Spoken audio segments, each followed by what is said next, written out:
ਅੱਛਾ ਨਸੀਰੁੱਲਾ ਖਾਨ ਸਾਹਿਬ, ਇਹ ਦੱਸੋ ਕਿ ਹੁਣ ਮਹਿਕਮਾ ਜ਼ਾਤ ਪੰਜਾਬ ਦੇ ਜਿਹੜੇ ਵੱਡੇ ਅਫਸਰ ਨੇ ਉਹਨਾਂ ਦੇ ਨਾਲ ਮੇਰੀ ਗੁੱਸਾ ਦਿਨੋਂ ਗੱਲ ਹੋ ਰਹੀ ਸੀਗੀ, ਉਹ ਇਹ ਕਹਿੰਦੇ ਨੇ ਕਿ ਮੈਂ ਉਹਨਾਂ ਨੂੰ ਇਹੀ ਸਵਾਲ ਕੀਤਾ ਕਿ ਜਿਹੜੇ ਰਕਬੇ ਆਬਾਦ ਨਹੀਂ ਹਜ਼ਰਾਤ ਵਾਸਤੇ ਉਹਨੂੰ ਆਬਾਦ ਕੀਤਾ ਜਾਵੇ।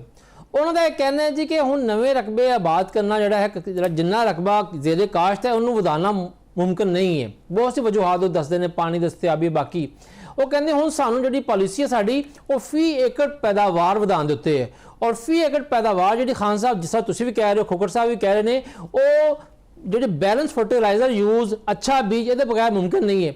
ਤੇ ਜੇ ਦੱਸੋ ਜਿਹੜਾ ਪੰਜਾਬ 'ਚ ਲੱਖਾਂ ਏਕੜ ਰਕਬਾ ਹਜੇ ਵੀ ਗੈਰ ਆਬਾਦ ਹੈ ਜ਼ਰਾਅਤ ਦੇ ਹਵਾਲੇ ਦੇ ਨਾਲ, ਕਿਆ ਵਾਕਈ ਉਹਨੂੰ ਆਬਾਦ ਕਰਨਾ ਮੁਮਕਿਨ ਨਹੀਂ ਹੈ? ਰਿਜ਼ਵਾਨ ਸਾਹਿਬ, ਬੜਾ ਜ਼ਬਰਦਸਤ ਤੁਸੀਂ ਇਹ ਸਵਾਲ ਕੀਤਾ ਹੈ, ਔਰ ਇਤਫਾਕ ਨਾਲ ਮੈਂ ਤੁਹਾਡਾ ਇੰਟਰਵਿਊ ਜਿਹੜਾ ਸੈਕਟਰੀ ਪੰਜਾਬ ਨਾਲ ਜਿਹੜਾ ਤੁਹਾਡਾ ਇੰਗੇਜਮੈਂਟ ਸੀ ਪਿਛਲੇ ਦਿਨੋਂ ਮੈਂ ਪੂਰਾ ਸੁਣਿਆ ਜੀ, ਔਰ ਆਈ ਐਮ ਸ਼ੋਰ ਕਿ ਸਾਹਿਬ ਦੇ ਨਾਲ ਬਹੁਤ ਸਾਰੇ ਮੌਕਿਆਂ ਦੇ ਉੱਤੇ ਇਸ ਕਿਸਮ ਦੀ ਡਿਸਕਸ਼ਨ ਵੀ ਸਾਡੀ ਹੋਈ ਹੈ, and he is very well aware of ਕਿ ਐਗਰੀਕਲਚਰ ਗਰੋਥ ਲਈ, ਬਲਕਿ ਉਹ ਖੁਦ ਇਹਦੇ ਬੜੇ ਦਾਏ ਨੇ ਕਿ ਵਰਟੀਕਲ ਐਂਡ ਹੌਰੀਜ਼ੌਂਟਲ ਗਰੋਥ ਜਿਹੜੀ ਹੈ ਉਹ ਬਹੁਤ ਜ਼ਰੂਰੀ ਹੈ। वर्टिकल ग्रोथ तो मुराद मेरी ये है कि फी एकड़ पैदावार जी एग्जिस्टिंग एग्रीकल्चर है, जो इरीगेटेड एरिया है या बारानी एरिया, उत्थे की किया जाए कि फी एकड़ पैदावार जी वधाई जाए। मसलन ताड़ी गंदम की पैदावार तकरीबन 33-34 मन ऑन एन एवरेज है नैशनल जी हाँ, और इनू अगर बैलेंस यूज ऑफ फर्टिलाइजर सिर्फ पीता जाए तो मेरा ज़ाती ख्याल है कि बहुत आसानी के नाल तुसीं 40-42-43 मन के अपनी नैशनल एवरेज लैके जा सकते हो। बड़ा बड़ा इजाफा है जी।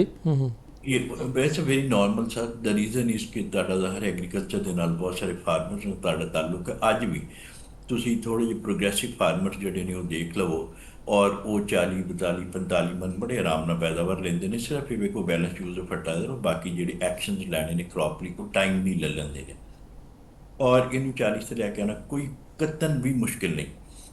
और ये अंदर ही एक बहुत बड़ा माइन पई है डॉलर्स की, वो ये है कि अगर तुम 40 मन अपनी रिजवान साहब एवरेज लै जाओ तो तकरीबन कोई 4-5 मिलियन एकड़ ऐसे सर्दियों मिलणगे जिहड़े गंदम कोलों फारिग होणगे, और तुहाडी नैशनल फूड सिक्योरिटी भी सिक्योर होएगी, और तुसीं ऑयल क्रॉप्स उहदे ते लैवोगे, जिहदे नाल तुहाडा कोई $4 बिलियन जिहड़े तुसीं एडिबल ऑयल इंपोर्ट करदे हो ओहदी बहुत अच्छी सब्सटीट्यूशन लई स्पेस क्रिएट होएगी। सही। नंबर 2 जिहड़ी नए रकबियां की तुसीं गल फरमा रहे हो, वो नो डाउट एक मुश्किल बना दी गई है। मेरी समझ ये आंदा कि मुश्किल है नहीं। द रीजन इज कि तुहाडे कोल इस वेले 2 डैम जिहड़े ने वो 27-28 कमीशन होंगे, जिहदे चों अच्छा खासा मिलियन एकड़ फिट पानी जिहड़ा उस सिस्टम से अवेलेबल होएगा जी।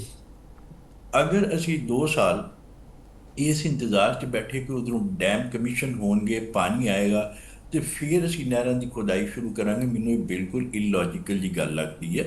मेरा ज़ाती ख्याल है कि सिंध के इतराज़ात हो सकते हैं, किसी होर सूबे के हो सकते, पंजाब दी कोई रिजर्वेशन हो सकती हैं। एवरीवन शुड सिट डाउन और उसके अंदर ये देखा जाए कि तुहाडे कोल 1-2 साल के सिस्टम से एडिशनल वाटर थ्रू डैम जिहड़े नए कमीशन होने किन्ना आना है सही, और उहदे लई तुहाडे कोल एक डिस्ट्रीब्यूशन नैटवर्क चाहिए सर। ये बिल्कुल एग्जैक्टली IPPs वाला मामला हो जाएगा कि तुसीं इंस्टॉलेशन से प्लांट लगवाते लेकिन तुहाडे कोल डिस्ट्रीब्यूशन सिस्टम ही नहीं है, और वो असीं कॉस्ट पे कंटीन्यूअस करते जा रहे हैं। तो उहदे लई अज टाइम हैगा कि तुसीं जिहड़ियां नहरां दी खुदाई करनी है, बनानी है, वो बना लवो। एक इतमाद दे दिओ सूबिਆਂ ਨੂੰ कि हाँ ਇਹਦੇ 'ਚ पानी असीं उदों छड्डांगे ਜਦੋਂ ਸਾਡੇ ਕੋਲ एडिशनल पानी डैम्स ਦਾ आएगा जी, या असीं उदों छड्डांगे ਜਦੋਂ ਸਾਡੇ ਕੋਲ सरप्लस सिस्टम 'ਚ पानी आएगा। तो इट्स वेरी सिंपल जॉब, लेकिन अगर इनू पोलिटिसाइज कर लिया जाए तो मेरा ख्याल ये फिर ज़ाहिर है सर कोई एंड नहीं हैगा। और ये अंदर आर्मी भी चूँकि ग्रीन पाकिस्तान इनिशिएटिव है, they are struggling for this, और मेरा ज़ाती ख्याल है कि जी वर्किंग है एटलीस्ट जी खुदाई का काम है चौलिस्तान च खास तौर पर वो होना बड़ा जरूरी है। और इतने मैं भी तुहानूं अर्ज़ करता जावां कि साढ़े कोल तकरीबन 20 मिलियन एकड़ जमीन जी है वो ऐसी है जी इस किस्म की इंटरवेंशनस करके काबिल काश्त बनाई जा सकती है, जिसका मतलब ये होएगा कि कम अज़ कम अगले 20-25 साल लिए इस मुल्क की जी फूड सिक्योरिटी है वो इंश्योर करने च बहुत ज़्यादा मदद मिलेगी जी। सही। अच्छा जिम्मे मैं थोड़ी जी गल करता जी जी जी सर साहब ने जिस तरह गल की, और इन्होंने अपनी बहुत सारी मैं इन्होंने प्रोग्राम भी सुनता रहना। पाकिस्तान में 2 बुनियादी जिहड़े ने सर ਇੱਕ ਸਟੇਟ ਆਫ ਮਾਈਂਡ ਜਿਹਨੂੰ ਤੁਸੀਂ ਕਹਿੰਦੇ ਹੋ ਉਹਨੂੰ ਸ਼ਿਫਟ ਕਰਨਾ ਪਏਗਾ। ਸ਼ਿਫਟ ਦੋ ਲਫ਼ਜ਼ ਮੈਨੂੰ ਬਹੁਤ ਹੀ ਤਕਲੀਫ ਦਿੰਦੇ ਨੇ ਕਿ ਅਸੀਂ ਜਦੋਂ ਦੇ ਯੂਨੀਵਰਸਿਟੀ 'ਚ ਪੜ੍ਹਦੇ 83 84 ਤੋਂ ਲੈ ਕੇ ਅੱਜ ਤੱਕ ਗਵਰਨਮੈਂਟ ਦਾ ਇਹ ਨਜ਼ਰੀਆ ਨਹੀਂ ਬਦਲ ਸਕਿਆ ਜਾਂ ਸਾਡੇ ਐਕਸਪਰਟਸ ਦਾ ਨਹੀਂ ਬਦਲ ਸਕਿਆ ਕਿ ਅਸੀਂ ਫੂਡ ਸਿਕਿਉਰਿਟੀ ਨੂੰ ਬਹੁਤ ਪ੍ਰਾਈਮ ਇੰਪੋਰਟੈਂਸ ਔਰ ਕੁਝ ਅਲਫਾਜ਼ ਐਸੇ ਹੁੰਦੇ ਨੇ ਜਿਹੜੀ ਤੁਹਾਡੀ ਤਰੱਕੀ ਦੇ ਅੰਦਰ ਨਾ ਬਹੁਤ ਸੀਰੀਅਸ ਕਿਸਮ ਦਾ ਰੱਖਣਾ ਡਾਲਦੇ ਨੇ ਜੀ। ਔਰ ਨੰਬਰ 2 ਇਹ ਹੈ subsidy. I don't believe in both terms ਜੀ। ਦ ਰੀਜ਼ਨ ਇਜ਼ ਕਿ ਬੇਸਿਕਲੀ ਤੁਹਾਨੂੰ ਜਿਹੜਾ ਨਾ ਐਕਸਪੋਰਟ ਸਰਪਲਸ ਪ੍ਰੋਡਿਊਸ ਕਰਨ ਦੀ ਜ਼ਰੂਰਤ ਹੈ। ਬਿਲਕੁਲ ਸਹੀ। ਅਗਰ ਤੁਸੀਂ ਪਾਕਿਸਤਾਨ ਐਗਰੀਕਲਚਰ ਨੂੰ ਕਾਮਯਾਬ ਕਰਨਾ ਚਾਹੁੰਦੇ ਹੋ, ਫਾਰਮਰ ਦੇ ਮਸਾਇਲ ਦੂਰ ਕਰਨਾ ਚਾਹੁੰਦੇ ਹੋ, and to and the value chain develop ਕਰਕੇ ਐਕਸਪੋਰਟ ਓਰੀਐਂਟਡ ਇਸ ਬਿਜ਼ਨਸ ਨੂੰ ਨਹੀਂ ਬਣਾਓਗੇ, ਅਸੀਂ 70 ਸਾਲ ਹੋਰ ਫੂਡ ਸਿਕਿਉਰਿਟੀ ਦੇ ਚੱਕਰ 'ਚ ਫਸੇ ਰਹਾਂਗੇ। ਸਹੀ ਹੈ। ਔਰ ਐਗਰੀਕਲਚਰ ਨਈ ਇਨਵੈਸਟਮੈਂਟ ਨਹੀਂ ਆਏਗੀ, ਨਏ ਪ੍ਰੋਸੈਸਿੰਗ ਯੂਨਿਟ ਹੀ ਲੱਗਣਗੇ, ਐਕਸਪੋਰਟ ਮਾਰਕੀਟ ਤੁਸੀਂ ਕੈਪਚਰ ਨਹੀਂ ਕਰ ਸਕਦੇ। ਬਿਲਕੁਲ ਸਹੀ। ਨੰਬਰ 2 ਸਬਸਿਡੀ ਜਿਹੜੀ ਹੈ it's not a subsidy sir. ਬਸ ਫਰਟੀਲਾਈਜ਼ਰ ਬਿਜ਼ਨਸ ਦੇਖ ਲਓ, ਕੋਈ ਵੀ ਕਾਰਖਾਨਾ ਤੁਸੀਂ ਦੁਨੀਆ 'ਚ ਦੇਖ ਲਓ ਸਰ, ਅਗਰ ਉਹ ਕੋਈ 100 ਰੁਪਇਆ ਕਮਾਉਂਦਾ ਹੈ ਤੇ ਵਾਪਸ ਉੱਤੇ ਕੋਈ 10-20 ਰੁਪਏ ਉਹਦੀ ਮੇਨਟੇਨੈਂਸ ਤੇ ਲੱਗਦੇ ਨੇ। ਇਸੇ ਤਰ੍ਹਾਂ ਹੀ ਤੁਹਾਡਾ ਐਗਰੀਕਲਚਰ ਜਿਹੜਾ ਤਕਰੀਬਨ 27-28 ਹਜ਼ਾਰ billion, just imagine sir, it is around 96 billion US dollar, ਕਿਉਂਕਿ ਤੁਹਾਡੀ ਨੈਸ਼ਨਲ ਇਕੋਨਮੀ ਜਿਹੜੀ ਹੈ ਟੋਟਲ ਕੋਈ 411 ਬਿਲੀਅਨ US ਡਾਲਰ ਦੀ ਹੈ, ਜਿਹਦੇ ਅੰਦਰ 23.5% ਐਗਰੀਕਲਚਰ ਕੰਟਰੀਬਿਊਟ ਕਰਦਾ। ਦੈਟ ਮੀਨਸ ਕਿ 96 ਬਿਲੀਅਨ US ਡਾਲਰ ਜੀ। ਇੱਕ ਇੰਡਸਟਰੀ ਜਿਹੜੀ 96 billion US dollar national economics ਦੇ ਅੰਦਰ ਜਾਂ ਇਕੋਨਮੀ ਦੇ ਅੰਦਰ ਕੰਟਰੀਬਿਊਟ ਕਰਦੀ ਹੋਵੇ, ਤੁਸੀਂ ਉੱਤੇ ਵਾਪਸ ਕੁਝ ਇਨਵੈਸਟ ਨਹੀਂ ਕਰਨ ਜਾਓਗੇ। ਬਿਲਕੁਲ ਸਹੀ। ਉਹਨੂੰ ਤੁਸੀਂ ਫਰਦਰ ਡਿਵੈਲਪ ਨਹੀਂ ਕਰੋਗੇ। ਤੁਸੀਂ ਹੁਣ ਦੇਖੋ ਕਿ ਪਾਕਿਸਤਾਨ ਦੇ ਅੰਦਰ ਅਗਰ 10 ਬਿਲੀਅਨ US ਡਾਲਰ ਦੀ ਤੁਹਾਡੀ ਇੰਪੋਰਟਸ ਨੇ ਔਰ ਇਤਨੀਆਂ ਹੀ ਤਕਰੀਬਨ ਐਕਸਪੋਰਟ ਲਿਟਲ ਲੈਸ, ਆਪ ਸੀ ਨੂੰ ਕਹਿੰਦੇ ਕਿ is a net importing country, you can double it sir. ਜੀ। ਇਹ ਤੇ ਸ਼ੁਕਰ ਕਰੋ ਕਿ ਤੁਹਾਡੇ ਕੋਲ ਕਪਾਸ ਹੈ ਜਿਹਦਾ ਤੁਸੀਂ ਕੋਈ 18-20 ਬਿਲੀਅਨ US ਡਾਲਰ ਦਾ ਟੈਕਸਟਾਈਲ ਗੁੱਡਸ ਜਿਹੜੇ ਨੇ ਐਕਸਪੋਰਟ ਕਰ ਲੈਂਦੇ ਹੋ, ਔਰ ਤੁਹਾਡੀ ਇਕੋਨਮੀ ਦੇ ਅੰਦਰ ਐਕਸਪੋਰਟ ਦੇ ਅੰਦਰ ਟੋਟਲ ਐਕਸਪੋਰਟ ਦੇ ਅੰਦਰ ਮੋਰ ਦੈਨ 60% ਟੈਕਸਟਾਈਲ ਜਿਹੜਾ ਕੰਟਰੀਬਿਊਟ ਕਰਦਾ। ਬਿਲਕੁਲ ਸਹੀ ਕਹਿ ਰਹੇ ਹੋ ਖਾਨ ਸਾਹਿਬ, ਬਿਲਕੁਲ ਸਹੀ ਹੈ। ਲੇਕਿਨ ਇਹ ਵੀ ਤਾਂ ਇੱਕ ਅਲਮੀਆ ਹੈ ਨਾ ਖਾਨ ਸਾਹਿਬ, ਤੁਹਾਡੇ ਨਾਲ ਅਗਲਾ ਸਵਾਲ ਇਹੀ ਕਰਾਂਗਾ ਕਿ ਜਿਹੜਾ ਕਾਟਨ ਦਾ ਮਾਮਲਾ ਹੈ ਉਹ ਵੀ ਬਹੁਤ ਵੱਡਾ ਇਸ਼ੂ ਬਣਿਆ ਪਾਕਿਸਤਾਨ ਦੇ ਅੰਦਰ। ਹਾਂ ਖਾਲਿਦ ਖੋਖਰ ਸਾਹਿਬ, ਜਿਸ ਤਰ੍ਹਾਂ ਕਿ ਨਸੀਰੁੱਲਾ ਖਾਨ ਸਾਹਿਬ ਨੇ ਫਰਮਾਇਆ ਹੈ ਕਿ ਫੀ ਏਕੜ ਪੈਦਾਵਾਰ ਵਧਾਉਣਾ ਜਿਹੜਾ ਹੈ ਉਹਦੇ ਮਲਟੀਪਲ ਡਾਇਮੈਂਸ਼ਨਸ ਨੇ ਔਰ ਰਕਬਾ ਵੀ ਵਧਾਉਣਾ ਚਾਹੀਦਾ ਹੈ। ਤੁਹਾਡਾ ਕੀ ਖਿਆਲ ਹੈ, ਕਿਉਂਕਿ ਤੁਸੀਂ ਕਿਸਾਨਾਂ ਨਾਲ ਮਿਲਦੇ ਹੋ, ਕਿਸਾਨਾਂ ਦੀ ਕੂਵਤ ਜਿਹੜੀ ਹੈ, ਉਹਨਾਂ ਦੀ ਖਰੀਦ, ਉਹਨਾਂ ਦੀ ਹਿੰਮਤ, ਇਸਤਾਦ ਸਭ ਦੇ ਬਾਰੇ ਤੁਸੀਂ ਜਾਣਦੇ ਹੋ। ਇਹ ਦੱਸੋ ਕਿ ਇਸ ਟਾਈਮ ਜਿਹੜਾ ਹੈ ਸਾਡੇ ਕਿਸਾਨ ਕਿਆ ਉਹ ਇਸ ਕਫੀਅਤ 'ਚ ਹੈ ਨੇ ਕਿ ਆਪਣੀ ਫੀ ਏਕੜ ਪੈਦਾਵਾਰ ਨੂੰ ਵਧਾ ਸਕਣ, ਨया ਰਕਬਾ ਜਿਹੜਾ ਉਹ ਕਾਸ਼ਤ ਕਰ ਸਕਣ? जी बहुत शुक्रिया जी। काश्तकार तो इस वक्त बहुत मायूस है। जब वो मंडी च गया, उसको गंदम का रेट नहीं मिले, उसको गोभी का नहीं मिले, उसको आलू का नहीं मिले, मटर का नहीं मिले, गाजर का नहीं मिले, उसको कॉटन का रेट नहीं मिले, जब उसको उसकी प्रोड्यूस का रेट नहीं मिले तो वो मायूस है जी। फिर दूसरा है कि मायूसी की वजह यह है, तुम एक चीज दसो कि इस वक्त पंजाब में फूड डिपार्टमेंट का की नाम है? Punjab food safety department, food safety and consumer rights मेरे ख्याल में। जी हाँ, पूरा नाम यही है जी। ठीक है ना, कंज्यूमर राइट्स।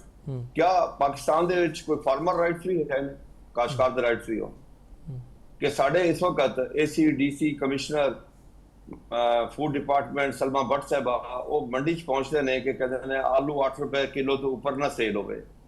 सर ਉਹਦੇ ਵਾਸਤੇ ਸਜ਼ਾ ਨਹੀਂ ਹੋਣੀ ਚਾਹੀਦੀ ਕਿ ਜਦ ਕਾਸਟ ਆਫ ਪ੍ਰੋਡਕਸ਼ਨ 30-35 रुपए kg ਹੋਵੇ, ਪਤਾ ਹੋਵੇ ਡਿਪਾਰਟਮੈਂਟ ਨੂੰ, ਉਹਦੇ ਬਾਵਜੂਦ ਅਗਰ ਇਸ ਚੀਜ਼ तमाम ਚੀਜ਼ਾਂ ਉੱਤੇ ਕਦੀ ਉਹਨਾਂ ਨੇ ਜਗ੍ਹਾ ਇਹ ਕਿਹਾ ਕਿ ਕਾਸ਼ਤਕਾਰ ਨੂੰ ਅੱਜ ਤੱਕ ਕੋਈ ਪ੍ਰੈਸ ਕਾਨਫਰੰਸ ਦੱਸਦੇ ਹੋ ਜਿਹਦੇ 'ਚ ਕਿਹਾ ਕਾਸ਼ਤਕਾਰ ਨੂੰ ਦੀ ਪੈਦਾਵਾਰੀ ਲਾਗਤ ਵਾਪਸ ਨਹੀਂ ਮਿਲੀ।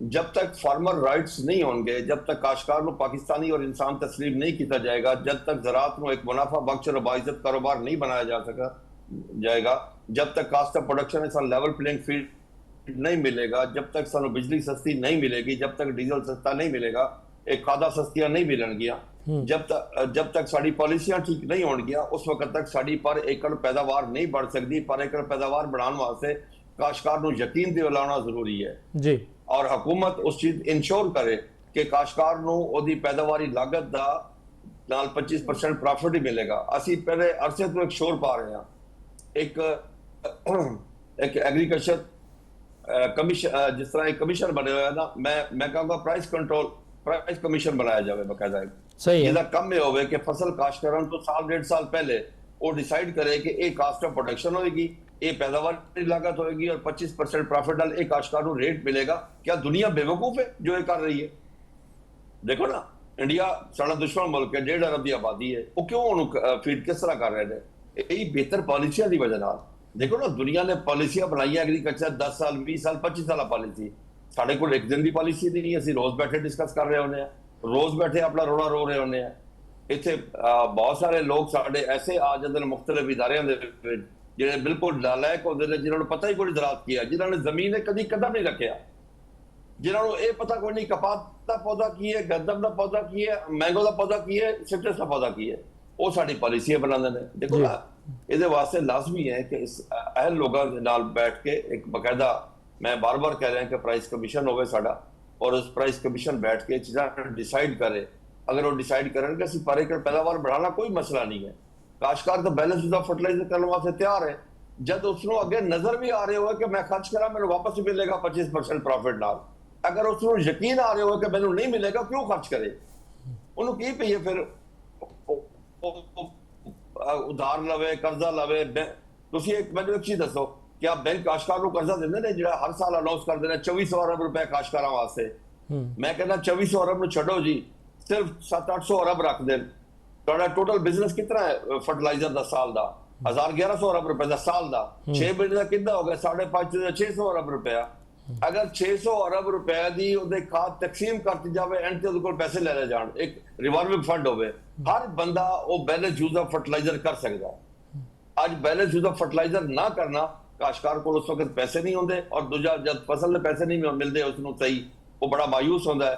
फिर जब साढ़े हुकूमती लोग आके जब प्रेस कॉन्फ्रेंस करते हैं, उन्होंने गोली तरह हो देना, आटा सस्ता कर दिता, रोटी सस्ती कर दी, असी आलू सस्ता करता, असी गोभी सस्ती कर दी। किसकी कीमत है? एक गरीब काश्तकार के मुआशी कतल थे। और एक चीज मैं और बड़ी इंपॉर्टेंट गल करना चाहता ना, तुसी ये देखो कि इस वक्त हालात की है जी।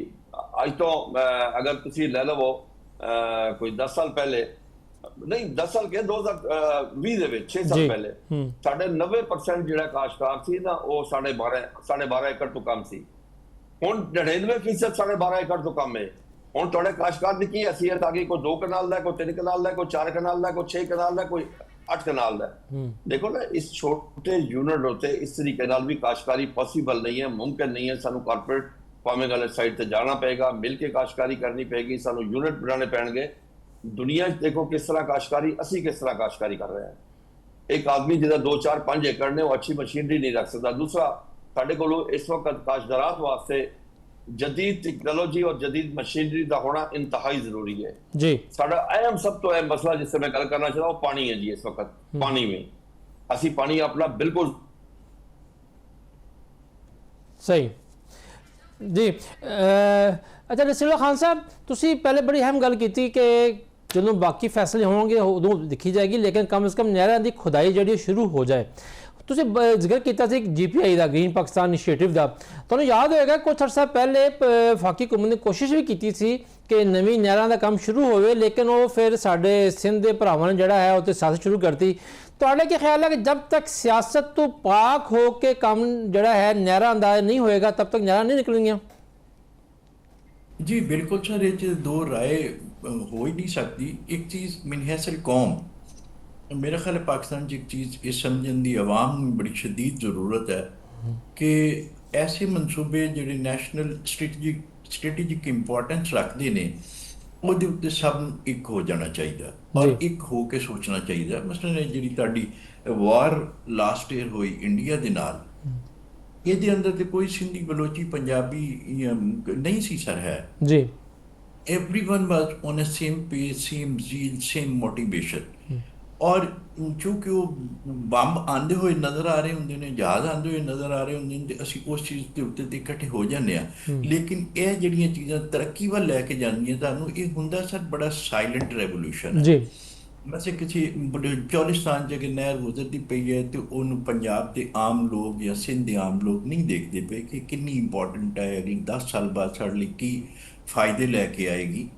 ਤੇ ਉਹਦੇ ਉੱਤੇ ਇੱਕ ਸ਼ਾਇਦ ਸਾਡੇ ਲੋਕਾਂ ਨੇ ਵੀ ਇੱਕ ਹੈ ਪ੍ਰੋਬਲਮ ਕਿ ਜਿਹੜੇ ਇਸ ਮੁਲਕ ਦੇ ਅੱਗੇ ਕੁਝ 10 ਸਾਲ 20 ਸਾਲ ਸੋਚਣ ਵਾਲੇ ਲੋਕ ਨੇ, ਉਹਨਾਂ ਨੂੰ ਵੀ ਬਹੁਤ ਹੀ ਕਹਿ ਲਓ ਕਿ ਜਜ਼ਬੇ ਦੇ ਨਾਲ ਅੱਗੇ ਆ ਕੇ ਤੇ ਲੋਕਾਂ ਨੂੰ ਸਹੀ ਕਹਿ ਰਹੇ ਹੋ ਖਾਨ ਸਾਹਿਬ।